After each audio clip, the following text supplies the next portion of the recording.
Welcome to CPXL. This podcast of CrossPoint Church is designed to encourage you to go further and grow deeper. CrossPoint is a rural multi-site church committed to taking the gospel to every place and everyone. You can access all CrossPoint resources at crosspointchurch.com. But now, let's join this episode of CPXL with your host, Pastor Andy Addis. And greetings. Welcome to each and every one of you. Another CPXL with the wonderful Mrs. Kathy Addis. Hello. Say, we are so glad to be with you. And if you're doing the video version of this, you will know that we are once again not in studio. On location. On location. That's exactly what this is. The summers are just such a busy time, so we came to you from a cruise ship. This is far less luxurious. We're coming to you from the esteemed campground known as Webster Conference Center, where we are. I have the privilege of preaching my first camp of the summer. We got a handful of them that we'll be a part of, and looks like you will be too, since we've now got the technology to do this on the run. This is how we'll be joining for our CPXL Bible study. It is CrossPoint Extra Large. Why don't you go ahead and explain what do we mean by that? We just take the weekend message and the study that we've done all week and just dive deeper on it. Yeah, so we stay in task with what we're doing as a church, but you don't have to be a part of CrossPoint to be a part of this. And we just do a midweek Bible study. So since we've been going through a reading plan that currently has us through the book of 1 Corinthians, we're in 1 Corinthians. And we'd invite you to join us in chapter 10. It's only a couple verses, and then we're going to do something we don't normally do. We're going to jump down and end with a different verse. But the verses I want to focus on are Proverbs. We did that for a year. That's why that came out naturally. It wasn't quite a year. It was close to a year. Anyway, in 1 Corinthians chapter 10, it's page 1475 in my Bible, if that helps any of you. It doesn't. It doesn't. Anyway, the Bibles with page numbers are made of paper, and they do make you closer to Jesus. I just need you to know that. Oh, I see what your point was in that. Yes. Gotcha. It's okay. Digital is all right, but sorry, I won't go there. 1 Corinthians chapter 10, verses... Can you tell he's been at children's camp? Yes, and I'm thinking like third through sixth grader. Proverbs, 1 Corinthians chapter 10, verses 23 and 24. You read them first in the NLT, and I'll come back in the ESV. Okay, verse 23. You say, I'm allowed to do anything, but not everything is good for you. You say, I'm allowed to do anything, but not everything is beneficial. Don't be concerned for your own good, but for the good of others. Now, this is in the middle of a big teaching, and he's making a summary statement. So let me read mine in the ESV, and it might be a little different because I have quotes where I think yours is making... does yours have quotes as well? And it says, you can do anything? I'm allowed to do anything. I'm allowed to do anything. Mine is all things are lawful. So let me say that again. All things are lawful, but not all things are helpful. All things are lawful, but not all things build up. Let no one seek his own good, but the good of his neighbor. So I've entitled this particular little teaching To the Glory of God, and you'll see why in just a little bit. But I made a reference a second ago, Kathy, that things were in quotes. And the reason they're in quotes is if you were to do a deeper dive on 1 Corinthians, you'd find these same words in quotes earlier as well. And why do they think that is? Well, they think it's probably because Paul is quoting a common phrase of the day. It's something that was going around in Corinth. And so he is literally, this is so unique because it's 2,000 years old, it's hard for us to see, but he is using culture to teach a scriptural lesson. Isn't that cool? So it's something from the marketplace that he is drawing in, and it's in quotes because he's wanting them to recognize that, oh, I heard this in downtown Corinth today. Paul's using this. What does it mean? So that's why mine is saying, you say, I'm allowed to do anything. Exactly. But Makes it's in sense. quotes because he's saying, you say this. Mine doesn't say you say this, but it's in quotes because it is the implication that it is a saying. Right? So now let's break that down real quick. What is the saying? Mine says all things are lawful. Yours says? I'm allowed to do anything. So apparently in Corinth, they're not that far removed from modern day Western culture. You can do whatever you want to do. Everything's lawful. You do you. There's nothing wrong. Live your truth. All that kind of stuff. And Paul says that that's the saying of the day. all things are lawful. And there is a little bit of a stretch because Christians were dealing with the fact that Gentiles coming into the Jewish faith and Jewish converts coming into Christianity all were struggling with what to do with the Old Testament law. For instance, the food laws. If you read through, it was a big deal, wasn't it? All through the chapters preceding this and the chapters following this, there's this debate as to whether we eat food sacrificed to idols, and what's clean and what's not clean. And the problem is there were very strict laws in the Old Testament. You knew the answer. This wasn't. Don't touch, don't taste, this is okay. But then Peter had a vision. And in Acts, Peter had this vision of a giant sheep being let down and all these animals that were unclean. And he was told to arise, kill, and eat, which, by the way, are the words on my favorite coffee mug from Duck Dynasty. Arise, kill, and eat. And let's just have a moment. I really miss Phil Robertson already. Yeah. I really do. I know he wasn't perfect. I loved having a guy who was a man's man and a hunter and but believed Jesus like nobody's. Anyway, God rest you, brother. Can't wait to meet you for the first time in heaven. That'll be awesome. Anyway, arise, kill, and eat. And with that, God gave us bacon. Yeah. Can I get a witness? Right. God gave us bacon. Yeah. He said all things are, because Peter says, I can't eat this. I've never eaten anything unclean. And the Lord told him, is anything that the Lord made unclean? And the rules changed. The rules changed. Literally, all things are lawful. But Paul is arguing throughout this passage that, yes, you can eat anything that you want to eat, but if it causes your brother to stumble, don't do it. Yeah. If you're stronger and you understand what the scripture actually says, but a weaker brother doesn't get it, bend the knee and don't cause them to stumble or get angry or be confused. It's not going to hurt you to give up your rights if it guards the testimony of Christ, right? Yeah. Paul was pretty serious about that.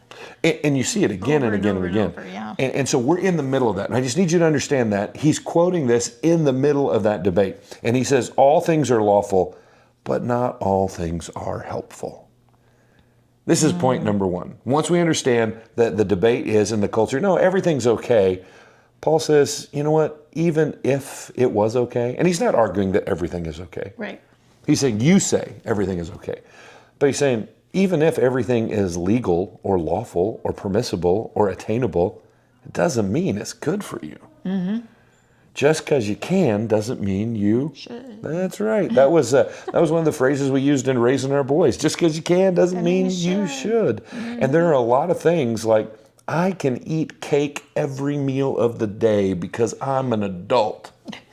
That's right. But it doesn't mean I should. Probably shouldn't. Probably shouldn't. And so the reality is that Paul begins by a statement saying, even if it's okay by the standards of what's right and wrong or law, doesn't mean that it's helpful. In other words, you have to have a discerning spirit, not a determining spirit. I heard somebody say at a conference recently that good leaders don't spend time deciding, they spend time discerning. Because God's already decided the things that we need to do and where we need to go. We discern the best paths within those lanes. Yeah. I love that he's not arguing with them. He's not saying, no, you shouldn't do this. Not that you can't do this. He's like, okay, yeah. So maybe they're allowed. Yeah. Maybe they're legal. But, and he's not, he's not just being, sometimes we as Christians can get pretty dogmatic about it has to be, you have to agree with all of me, everything I say. And he's like, no, I'm not going to argue with you. Yeah, you are capable of doing this. However, and then there's more to it than just because you can. You know, we just preached to the kids last night a passage from 1 John chapter 1, verses 8 through 10, and every verse started with the word if. Mm-hmm. And it was God saying, you can do. You have choices to make, but there are consequences for every choice that you make. Right. And so he's here saying, maybe it's true. All things are lawful. If you lived in that world, even if that's true, not all things are helpful. And so you have to be discerning. Absolutely. I like that a lot. You have to. And so as a Christian, you don't say, is it right or is it wrong? If it's wrong, it's off the table. But if it's right, then you still ask the question, is it helpful. Yeah, or beneficial. Helpful or beneficial. But then he goes on a little deeper. Now this is, if you've hung on for the first 10 minutes here, now's where it gets some meat into it. He says the same thing again. All things are lawful, but not all things build up. So it's not just helpful when you say, does this make progress or go forward? He goes, now let's refine it down even more. What does helpful mean? Does it build up? Meaning not status quo. Does it move us forward? Does it help in the progress of the faith or the progress of a believer? And we have a statement that we adopted as church staff years ago. I bet if you ask most of our location pastors to start the phrase, they could finish it for you. And it's this. I'll see if you can do it. You can be right. Or you can be effective. That's it. You can be right or you can be effective. But very often, the two don't always go together. If you're going to stand there and argue about what's right with somebody who's arguing with you, listen, debates, I had the privilege of being a high school and collegiate debater, cross-examination debate association. Kathy knows. Yeah. Because that was part of our early marital issues. I debated everything. I got over it, though. I'm better, though. That's true. So true. Really? Okay.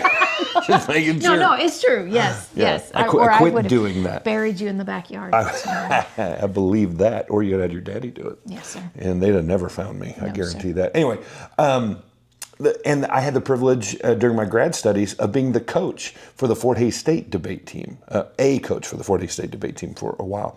And it was a wonderful experience. Here's what I can guarantee you. Debating has never convinced anyone of anything. It's never changed my mind. Matter of fact, studies prove, I wish I had some I could put in my hands right now, but I've used them in the past, so if you need me to dig them up, I can, that if you debate somebody, the stronger arguments that you make, the more they generally dig into their own beliefs. Whether you're convincing or not, debate causes people to actually entrench themselves in the already. So let's just say, it may be lawful, but does it build up? You may be right, but are you effective? That's a huge difference, right? Yeah. So in ministry, you can be debating with an in-law about the veracity of spending time at church, or the need for you to give a part of your income, or the fact that they need to come to Christ right now. Here's what I'm telling you. If it's a debate, if it's an argument, you may be right. But in the words of Billy Joel, and I may be crazy, but the truth is you need to think about, is it beneficial? Is this conversation, would it be better for me to continue to argue with you about theology or to serve you with my theology? Oh, boom, just dropped the mic. That's I like right. that. I like that. I heard it. Would it be better to argue with you with my theology or serve you from my theology? Because one of those means you're right, but the other will make you beneficial to the other person. Yeah. Amen? Yeah. All right, so we've got two phrases down, but it leads us to kind of the crux of the matter. Where is Paul going? It's an arrow pointing inward on the paragraph. It's 31. What's that? We're going to 31. We will in just a second. I knew it. That's where we're going to end, but we haven't got to 24 yet. Oh, sorry. So the arrow is still pointing. way to jump ahead. Teacher's pet. All things are lawful, but not all things are helpful. All things are lawful, but not all things build up. Let no one seek his own good, but the good of his neighbor. There's your mic drop. It really is. Yeah. So you say, I was good at that. You have these rights, you have these opportunities. It is not wrong for you to want to do this or be this or say this or go here. But when you whittle it down, it's not just that it's right, is it helpful? It's not just that it's right, does it build up? And finally, if you're a follower of Christ, don't seek your own good, but the good of your neighbor. In other words, we live every day for someone else. That's a different animal. Yeah. That's a whole different spin right there. Yeah. And so as we push into this paragraph, and he's refining this, he takes this overall cultural statement, which I think is a statement that's made today. Everything's okay. Do whatever you want. Yeah. Live your own truth. He says, okay, just assume that's true. Is it helpful? Well, no. But still, you can still do whatever you want, even if it's not helpful. Is it beneficial? Well, not for me, or not for other people. Yeah, but it helps me. Then how about this? Forget all that anyway. If you're a follower of Christ, Don't live for yourself. Live for others. Ouch. Yeah. Ouch. I think it's a fantastic teaching. And he goes on, and again, remember we said what he was arguing about, verse 25, eat whatever meat is sold in the marketplace without raising a question or a ground of conscience, for the earth is the Lord's and the fullness thereof. If unbelievers invite you in, he starts giving very specific teachings about what was being debated. Is it right to eat this? Is it not right to eat this? And so that's where that comes in. Since that isn't normally a debate for us today, we don't need to dive on that. But at the very end of it, Kathy's already called it out. Verse 31. What does verse 31 say in the NLT? So whether you eat or drink or whatever you do it all for the glory of God. You know, it's funny, listen to what the ESV says. So whether you eat or drink or whatever you do all for the glory of God. Only one word difference in the translation. It's a famous verse, and by the way, in Bible translations, many new Bible translations try not to stray very far from the most famous verses, because when people decide if they want to buy a new Bible, they'll flip to those famous passages and see if they're comfortable with it. That's why John 3:16 has very similar characteristics in almost all modern translations. Just a side note, which is not my favorite thing, but it is a reality of Bible publishing. Anyway, so where does this all lead us? Is it helpful?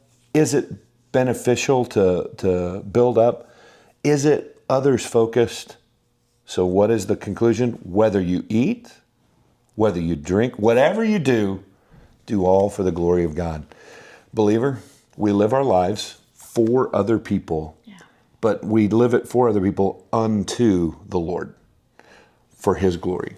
So I serve Kathy, Kathy serves me, we serve our children, we serve our church, we hopefully serve the people around us. Hopefully there are people we could name by name, neighbors down the street, people in our lives that are constantly in our phones because we're communicating with them, and we want to be serving them, but not for the purpose of serving them, for the purpose of giving God glory.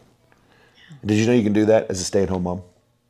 That God can receive glory in heaven. There could be announcements on the streets of gold about your faithfulness as you change diapers and lovingly do nothing. Those were air quotes for those of you who aren't watching the video, who do nothing all day because all you did was hold a human life and make them feel secure and loved. That's huge. It's huge. Yeah. But if you do it for them unto the Lord, you consider every one of those things as not. Why can I lay down my life for you? Why can I give up my rights for you? Because I know God's going to get the glory. How beautiful is that? That's pretty. He's got this whole thing worked out pretty well. I think he has a plan. Yeah. I feel like I've talked too much. Are you? I don't have anything spectacular to add. You're in camp mode, aren't you? I'm listening. Okay, very good. Well, let's do our CPXL challenge. Does that sound good? Sure. CPXL challenge. As we think about this, most of us as Western culture, Americans, pull ourselves up by our bootstraps, rugged individualists. We're more interested in our rights than we are our testimonies.